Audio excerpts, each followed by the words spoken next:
Sir, இதுக்கு முன்னாடி நீங்க திமுகவோட மாணவர் அணி செயலாளரா இருந்தீங்க.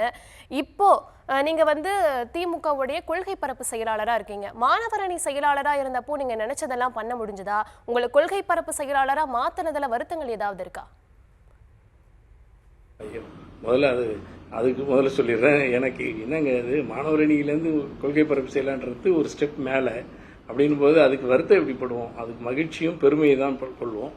அது பக்கம் இருக்கட்டும். மாணவர் அணி செயலாளர் பொறுப்பை 2017ஆம் ஆண்டு எனக்கு இன்றைய கழக தலைவர் அன்றைக்கு செயல் தலைவராக இருந்து அவர்தான் என்னை கைப்பிடித்து கரம் பிடித்து அரசியலில் இவ்வளவு தூரம் அழைத்து வந்திருக்கிற தலைவர்.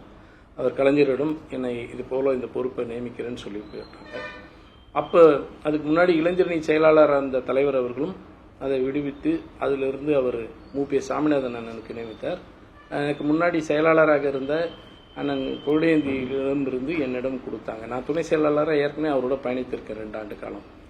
அந்த அனுபவத்தோடு நான் பயணித்த போது தலைவர் அவர்கள் எனக்கு நிறைய சுதந்திரம் கொடுத்து நிறைய பணியாற்ற கொடுத்தார். குறிப்பாக அவர் சொன்னது, கல்லூரி மாணவர்களிடம் அதிக அளவில் அரசியல் ஆர்வம் குறைந்து இருக்கிறது, அதை உருவாக்க வேண்டும் என்று சொன்னார்.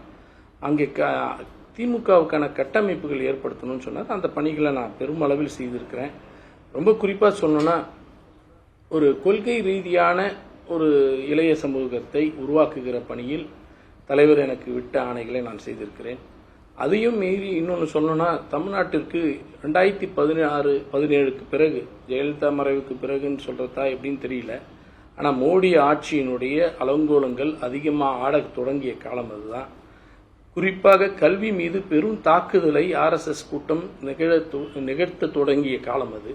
அதனால் அப்பொழுது தொடங்கி எனக்கு அந்த பொறுப்பிலிருந்து வெளியில் வருகிற முன் வாரம் வரையிலும் போராட்ட களத்தில் தான் இருந்திருக்கிறேன். அது மொழிக் கொள்கையாக இருக்கட்டும், கல்விக் கொள்கையாக இருக்கட்டும், அங்கெல்லாம் திணிப்புகள் ஏற்படுத்துகிறதோ அங்கெல்லாம் போராட்ட களங்களை கண்டிருக்கிறோம்.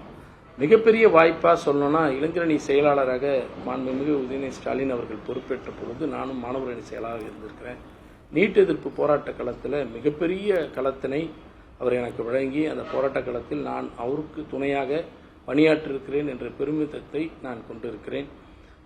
முத்தமிழறிஞர் கலைஞர் அவர்கள் தன்னுடைய மாணவ பருவத்தில் தொடங்கிய தமிழ் மாணவர் மன்றம் என்ற அந்த அமைப்பை தமிழ்நாடு முழுவதும் உருவாக்க வேண்டும் என்ற அந்த பெரும் பணியினை சற்றப்ப ஒரு 500-600 கல்லூரிகளில் தமிழ் மாணவர் மன்றத்தை தமிழ்நாட்டில் நாங்கள் உருவாக்கி நம்மளுடைய கழக தலைவர் மாண்புமிகு முதலமைச்சர் அவர்களிடம், துணை முதலமைச்சரிடம் ஒப்படைத்திருக்கிறோம் என்ற அந்த பெருமையும் மகிழ்ச்சியும் இருக்கிறது.